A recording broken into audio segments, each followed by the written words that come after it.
Assalamualaikum warahmatullahi wabarakatuh. Selamat siang teman-teman. Bagaimana kabarnya hari ini? Alhamdulillah, semoga kita tetap sehat. Amin. Pada kesempatan kali ini, kami dari kelompok 7 akan mempresentasikan tentang kesemestaan bahasa. Dosen pembimbing kami, Bapak Dr. Ahmad Sauki Ahya, mengampu mata kuliah Linguistik Bandingan Historis. STKIP PGRI Jombang, Pendidikan Bahasa Indonesia 2018A. Kami dari kelompok 7 beranggotakan saya Indah Husna Alhidayah, Widiawati, dan Suratin. Yang pertama, saya akan menjelaskan tentang konsep dan pendekatan dalam kesemestaan bahasa. Teman-teman, konsep kesemestaan bahasa. Kesemestaan bahasa sendiri atau disebut juga bahasa kerennya Universals of Language adalah ciri-ciri kebahasaan yang terdapat pada semua atau hampir semua bahasa yang ada di dunia ini. Jadi kesemestaan bahasa ini ciri-ciri dari suatu bahasa tersebut, bahasa dunia. Seperti ada bahasa Indonesia, bahasa Inggris, bahasa Amerika, dan masih banyak lagi bahasa yang ada di dunia. Teman-teman, seperti halnya dengan tipologi bahasa, kesemestaan bahasa mencakup 4 tataran bahasa, ilmu bahasa, seperti ada 1. Tataran fonologis, mempelajari tentang ilmu bahasa. Morfologis, mempelajari tentang bentuk bahasa. Sintaksis, mempelajari tentang struktur kalimat. Dan semantik, makna kalimat. Teman-teman pasti ingat ya, karena ada di semester lalu. Kesemestaan bahasa dan tipologi bahasa di satu pihak terdapat hubungan timbal balik dan di pihak lain terdapat perbedaan yang jelas. Kita lihat bahwa kesemestaan bahasa itu berusaha menemukan ciri-ciri yang sama. Ciri-ciri yang sama yang terdapat pada semua bahasa di dunia. Jadi, kalau kesemestaan bahasa itu mencari ciri-ciri yang sama. Namun, di tipologi bahasa itu berusaha mencari perbedaan ciri-ciri di antara bahasa. Teman-teman sudah paham bahwa dalam kesemestaan bahasa, seperti contoh, bahasa Indonesia, bahasa Inggris, bahasa Arab, kita lihat ciri-cirinya yang sama, itu namanya kesemestaan bahasa. Namun kalau di tipologi, kita cari perbedaannya, perbedaan apa yang ada di bahasa Indonesia, bahasa Inggris, bahasa Arab, entah itu tentang struktur kalimatnya, atau tentang ibuhannya, begitu. Teman-teman, ada sebuah kalimat begini, ini yang di huruf bold. Semua bahasa mempunyai kata, akan tetapi ada bahasa yang tidak mempunyai ibuhan. Kalau kita mendengarkan kalimat tersebut, ini sama dengan kesemestaan bahasa dan tipologi bahasa. Bahwa dari kesimpulan yang kita dengar tadi, yang kita lihat, selain mengandung unsur kesemestaan bahasa, ayo yang mana kesemestaan bahasa? Di situ kita lihat ada semua bahasa mempunyai kata, itu masuk ke kesemestaan bahasa. Juga mengandung unsur tipe-tipe bahasa, yaitu ada bahasa yang mempunyai kata tanpa imbuhan lah, yang akan tetapi ada bahasa yang tidak mempunyai imbuhan. Tidak, berarti kan mencari perbedaan. Berarti kalimat itu menunjukkan tipologi. Jadi kesemestaan dan tipologi bahasa itu mempunyai hubungan timbal balik, saling melengkapi. Kita lanjut yang B, pendekatan dalam kesemestaan bahasa. Pendekatan pertama dikaitkan dengan pendapat J.H. Greenberg dan kawan-kawan. Menurut Greenberg, untuk memperoleh kesimpulan yang sahih, diperlukan data dari sejumlah bahasa di dunia. Dan supaya kesimpulan itu dapat diuji secara empiris, harus digunakan analisis yang bersifat konkret. Apa itu konkret? Bersifat nyata, terbuka, dan terpilih.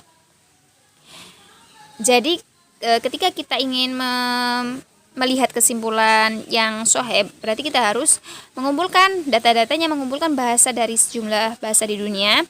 Lalu kita uji dengan analisis yang terbuka, nyata. Itu menurut pendapat Greenberg. Lalu pendekatan kedua, yaitu pendapat Noam Chomsky dan kawan-kawan. Pendapat ini bertolak dari satu bahasa individu yang dipelajari secara abstrak atau struktur bawah mempergunakan ciri batinia bahasa Inates. Bahwa pendapat Chomsky wujud abstrak. Chomsky menurutnya bahwa sebuah bahasa ini ada di balik struktur lahir, yaitu bentuk-bentuk sintaksis. Struktur batin atau abstrak memberikan landasan yang potensial bagi anak untuk mempelajari bahasa pertamanya. Dalam kenyataannya, anak-anak lebih mudah mempelajari bahasa pertama. Seperti kita, bahasa pertama kita, bahasa ibu atau bahasa Jawa ya teman-teman.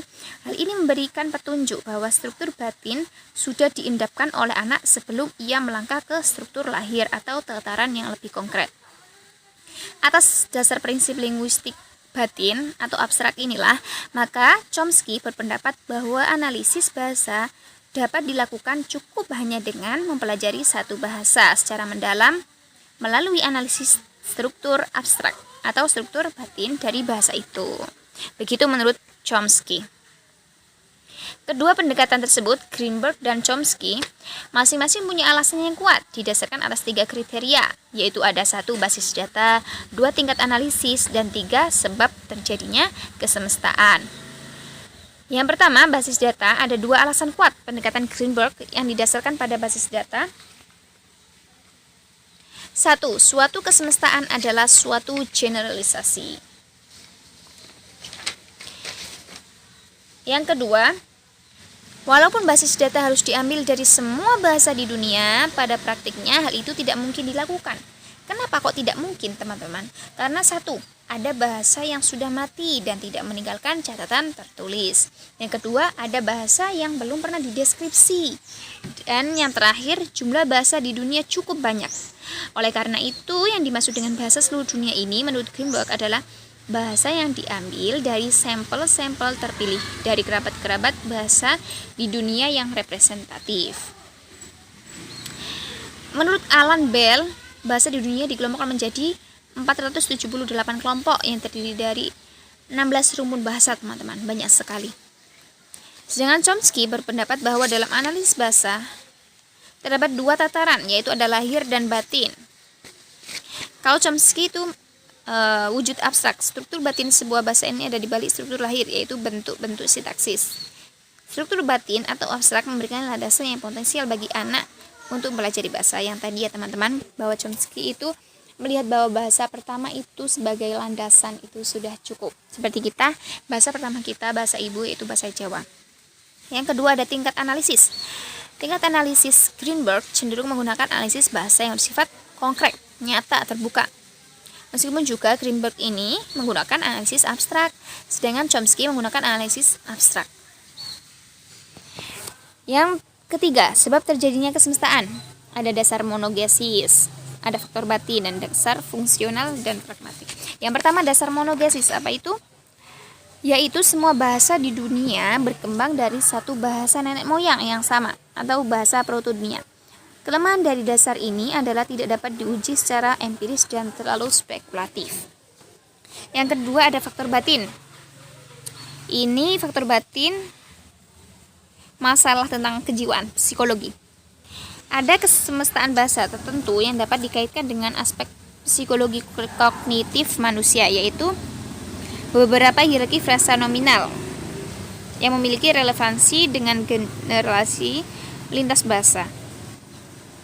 Yang ketiga, dasar fungsional dan pragmatik. Dasar fungsional adalah bahwa bahasa memiliki fungsi sebagai alat komunikasi di antara anggota masyarakat. Bahasa sebagai alat untuk percakapan kita selama sehari-hari. Bahasa sebagai alat komunikasi, sebagai alat untuk kita bersosial kepada masyarakat. Terus ada dasar pragmatik adalah bermacam-macam cara untuk menyampaikan informasi yang sama secara esensial. Berarti bagaimana cara kita menyampaikan informasi tersebut kepada masyarakat agar masyarakat paham tentang informasi yang kita bicarakan. Itu dasar pragmatik. Oke teman-teman, alhamdulillah materi yang saya kemukakan sudah selesai. Kita akan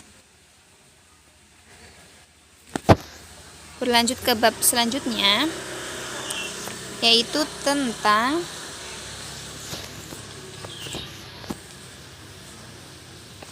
macam-macam kesemestaan bahasa serta temuan-temuannya yang akan dibahas oleh Widyawati. Simak baik-baik ya teman-teman. Kesemestaan bahasa dapat dibedakan atas 3 parameter, yaitu 1. Kesemestaan substansif dan kesemestaan formal, 2. Kesemestaan implikasional dan non-implikasional, 3. Kesemestaan absolut dan kesemestaan tendensi. Kesemestaan substansif merupakan kesemestaan yang berbentuk kategori-kategori yang terdapat dalam tiap tataran pada semua bahasa. Sedangkan kesemestaan formal merupakan kesemestaan yang berwujud kaidah-kaidah bentuk tata bahasa.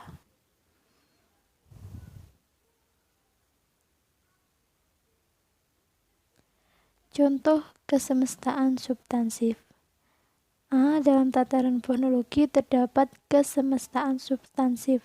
Semua bahasa memiliki vokal. Yang B, dalam tataran morfologi terdapat kesemestaan substansif tentang konsep dasar dan konsep relasional. Yang C, dalam tataran sintaksis terdapat kesemestaan substansif kategori verba, nomina, frase nominal, subjek, dan objek langsung. Kesemestaan substansif membatasi kelas-kelas bahasa dengan 2 cara berikut. Suatu kesemestaan merupakan kategori yang harus ada dalam tiap bahasa.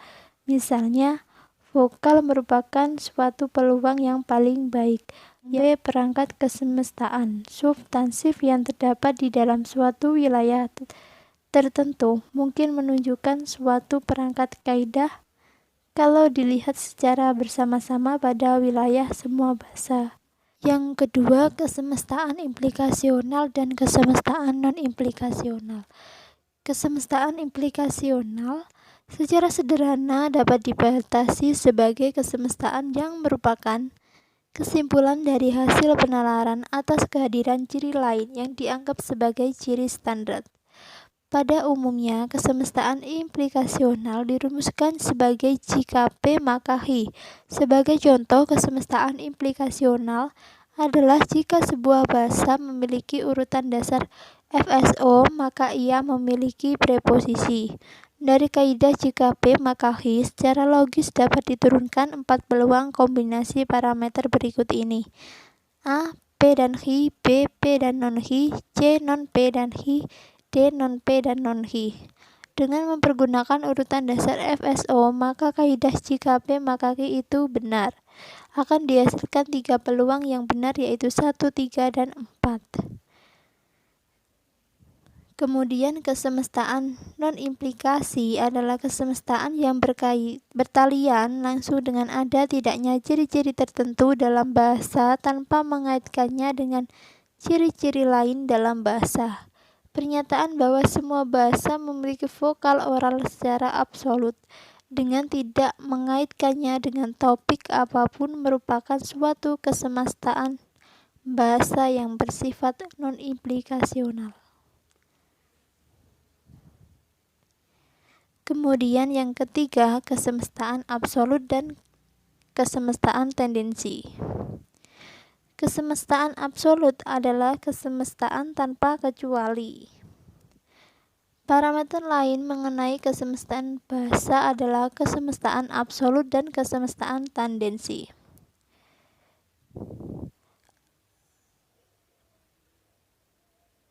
Kesemestaan absolut adalah kesemestaan tanpa kecuali.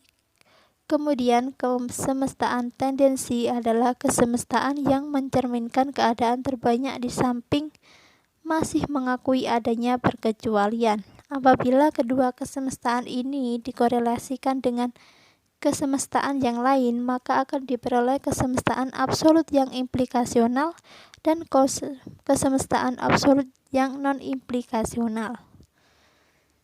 serta kesemestaan tendensi yang implikasional dan kesemestaan tendensi yang non-implikasional. Beberapa contoh mengenai kesemestaan bahasa korelasional di atas adalah sebagai berikut. A. Kesemestaan absolut yang implikasional, yaitu jika sebuah bahasa memiliki FSO sebagai urutan dasar, maka ia memiliki preposisi.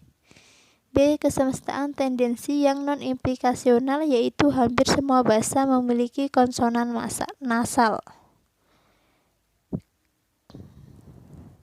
Kesemestaan tendensi yang implikasional, yaitu jika sebuah bahasa memiliki urutan dasar SOV, maka mungkin ia memiliki posposisi, tetapi bahasa Persia adalah bahasa SOV dengan preposisi. Temuan dalam kesemestaan bahasa. Temuan kesemestaan bahasa dalam 4 tataran, yaitu fonologi, morfologi, sintaksis, dan semantik, yang diambil dari tulisan Pujosodharma tahun 1989 dan Keraf tahun 1990.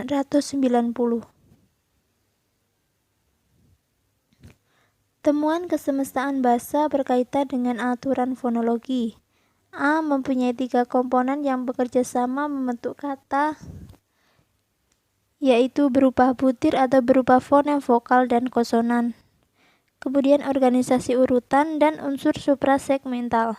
Yang B. Kalau butir mempunyai peran yang penting, maka peran organisasi atau unsur suprasegmental dapat menjadi ringan.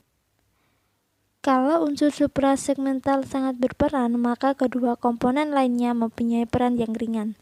Demikian juga kalau organisasi berperan, maka butir dan unsur suprasegmental dapat berperan ringan.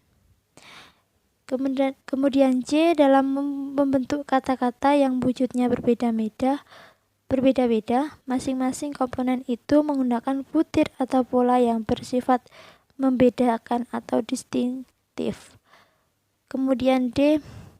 Semakin banyak komponen bunyi yang berperan, semakin terbukalah kesempatan guna membentuk kata yang wujudnya singkat. E. Jika unsur suprasegmental bersifat membedakan, maka bentuk kata-katanya pun cenderung pendek. Walaupun jumlah konsonan dan vokalnya tidak banyak, jika bahasa itu menggunakan pitch sebagai pembeda atau kata tonal, maka bentuk kata-katanya pun cenderung pendek. Kalau tekanan bersifat membedakan, maka kata-katanya pun juga berbentuk pendek. F. Sebaliknya, kalau jumlah konsonan dan vokal hanya sedikit, maka gugus konsonan dan diftong tidak banyak dan unsur suprasegmental juga tidak bersifat membedakan, maka kata-kata di dalam bahasa itu cenderung berbentuk panjang.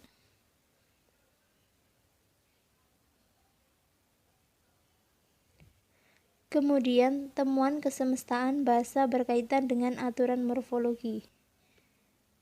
A. Semua bahasa memiliki aturan gramatikal agar bahasa itu dapat disajikan menjadi tuturan yang jelas dengan cara yang singkat.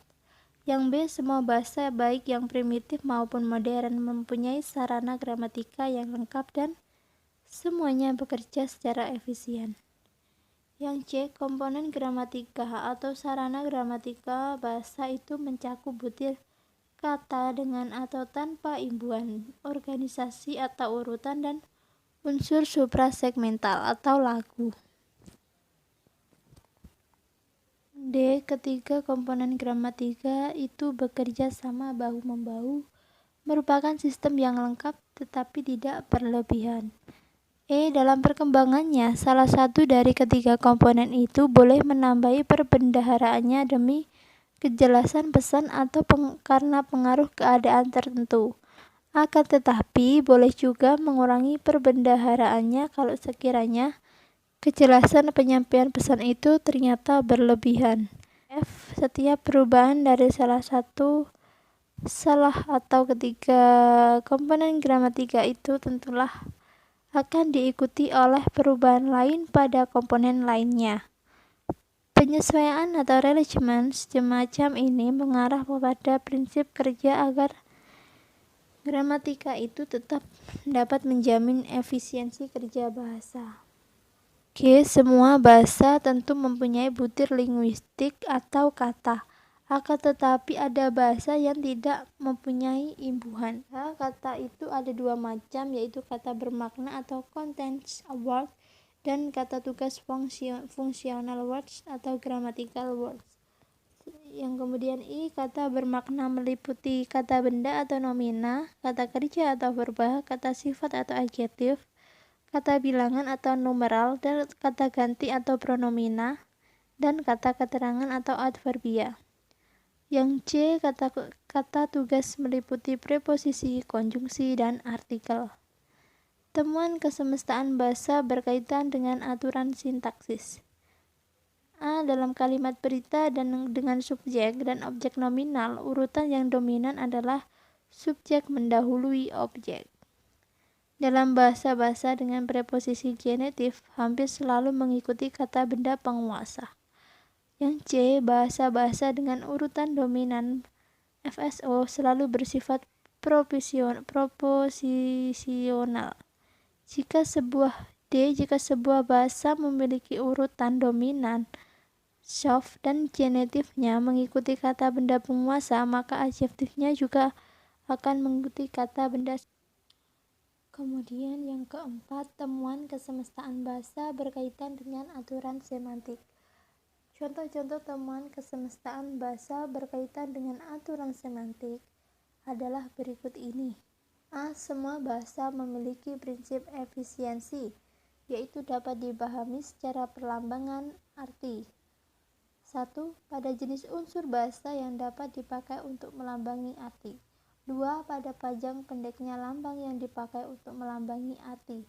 Dan 3. Pada jumlah lambang yang dipakai untuk melambangi arti. Kemudian B. Semua unsur bahasa yang dapat memancarkan arti, yaitu butir, organisasi atau urutan, dan unsur suprasegmental. Ketiga komponen itu tidak semuanya harus dipakai dalam suatu bahasa. Tetapi apabila diperlukan, semuanya dapat dipakai untuk menjadi lambang yang berarti. Dalam hal ini, yang dimaksud dengan arti mencakup arti referensial atau intensional. Arti referensial dapat dikenali di sekitar kehidupan kita. Arti intensional dapat dipahami sebagai maksud hati yang ingin disampaikan oleh seorang penutur kepada orang yang diajak bicara.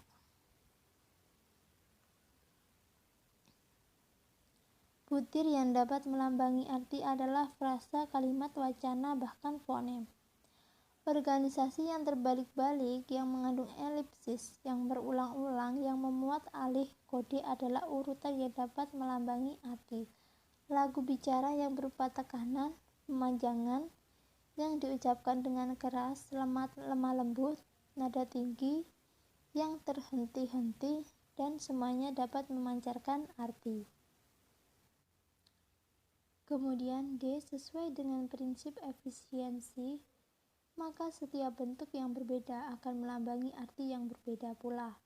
Mungkin perbedaan arti itu kecil saja, tetapi asalkan bentuknya berbeda, maknanya pun akan berbeda juga. Jadi, apa yang sering disebut dengan sinonim itu sebenarnya mempunyai perbedaan arti juga. Yang unsur-unsur bahasa itu berlapis-lapis. Bahasa itu bersifat analitis, dapat dibagi-bagi menjadi perincian yang sangat detail. Perincian yang banyak itu dimaksudkan untuk menjadikan bahasa itu kaya dan mudah dibentuk menjadi bentukan yang beraneka ragam. Dengan menggantikan sebagian kecil saja dari suatu bentukan, maka artinya pun berbeda. Perbedaan itu akan mudah dikenali, jadi secara tidak langsung sifat analitis dalam bahasa itu memudahkan sifat kreativitas di dalam bahasa. Memudahkan bahasa itu dipakai sebagai sarana penyampai pesan yang bermacam-macam. Kemudian F. Setiap bentuk bahasa melambangi arti. Setiap bentuk bahasa dapat melambangi satu arti yang umum. Bisa juga melambangi beberapa arti khusus tergantung konteksnya. Arti umum ini ialah membedakan lambang itu dari arti yang lainnya. Arti umum sifatnya kontrastif, sedangkan arti khusus adalah arti perincian. Adalah arti yang betul-betul tersembul pada waktu suatu tutur diucapkan. Arti khusus ini tetap mengandung ciri-ciri yang dimiliki arti umum, tetapi dibuat menjadi lebih spesifik karena konteksnya. Nah, itu tadi macam-macam kesemestaan dan juga temuan-temuannya. Untuk presentasi selanjutnya tentang hubungan kesemestaan bahasa akan dikemukakan oleh Surotin. Simak baik-baik ya teman-teman. Selanjutnya, saya akan menjelaskan hubungan kesemestaan bahasa dengan tipologi bahasa. Kesemestaan dan tipologi memang dua hal yang berbeda. Apa yang hendak dicari berbeda, namun keduanya tidak saling bertentangan, tetapi justru saling melengkapi. Kesemestaan bahasa berupaya menemukan kesamaan ciri-ciri dari semua atau hampir semua bahasa di dunia. Sedangkan tipologi bahasa berusaha mencari perbedaan antara sejumlah bahasa yang ada di dunia. Kesemestaan bahasa berusaha membentuk batas-batas variasi bahasa. Sebaliknya, tipologi bahasa bertalian langsung dengan telaah mengenai variasi-variasi bahasa. Meskipun berbeda, namun sebenarnya kedua telaah itu sejajar. Nah, selanjutnya ada contoh mengenai kesemestaan bahasa dalam bidang fonologi. Misalnya, semua bahasa memiliki vokal dan konsonan. Sementara itu, beberapa jumlah, macam, dan bagaimana sifat vokal dan konsonan yang bervariasi dalam tipe bahasa merupakan bidang garapan tipologi bahasa. Selanjutnya, kesemestaan implikasional dan tipologi. Urutan dasar klasifikasi tipologi Greenberg bahwa subjek cenderung mendahului objek. Dengan menggunakan konstituen SOV, maka ada 6 kemungkinan logis bagi urutan dasar kalimat, yaitu SOV, SVO, VSO, FOS, OVS, dan OSV. Ketiga tipe yang pertama, yaitu SOV, SVO, dan VOS cocok dengan kesimpulan kesemestaan yang telah disebut di bagian awal dan sekaligus mewakili mayoritas bahasa-bahasa dunia. Tipe keempat, VOC, hanya diwakili sejumlah kecil bahasa. Tipe kelima, OVS, lebih kecil lagi dan lebih terbatas geografisnya. Dan tipe keenam, yaitu PSV, tidak ada kecuali ada indikasi bahwa beberapa bahasa di Amazon memiliki tipe ini. Hubungan kesemestaan dan tipologi bahasa dapat dilihat pada vokal, urutan dasar, dan warna. Yang pertama, vokal. Jika bahasa-bahasa diklasifikasikan sebagai bahasa yang memiliki vokal dan bahasa yang tidak memiliki vokal, maka semua bahasa di dunia akan masuk kelas pertama. Secara tipologis, hasilnya tidak bermakna, tetapi ketika diukur dari sudut kesemestaan bahasa, kesimpulan itu merupakan generalisasi empiris yang cukup sahih. Yang kedua, urutan dasar. Untuk menyusun tipologi bahasa, diperlukan parameter yang sahih dalam analisis lintas bahasa. Dalam hal ini, usaha mengadakan tipologi mencakup usaha menyusun asumsi-asumsi mengenai kesemestaan bahasa.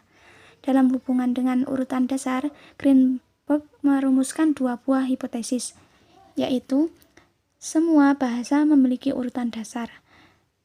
Dan yang pertama, semua bahasa memiliki urutan dasar. Yang kedua, dalam struktur sintaksis, tipe bahasa yang berwujud kategori subjek, predikat, dan objek merupakan faktor yang relevan. Yang ketiga, warna. Hubungan kesemestaan dalam tipologi bahasa dapat dilihat pada penelitian mengenai persepsi tentang warna. Tipologi bahasa menghasilkan temuan bahwa tiap bahasa memiliki jumlah warna yang berbeda dan memiliki batas warna yang berlainan.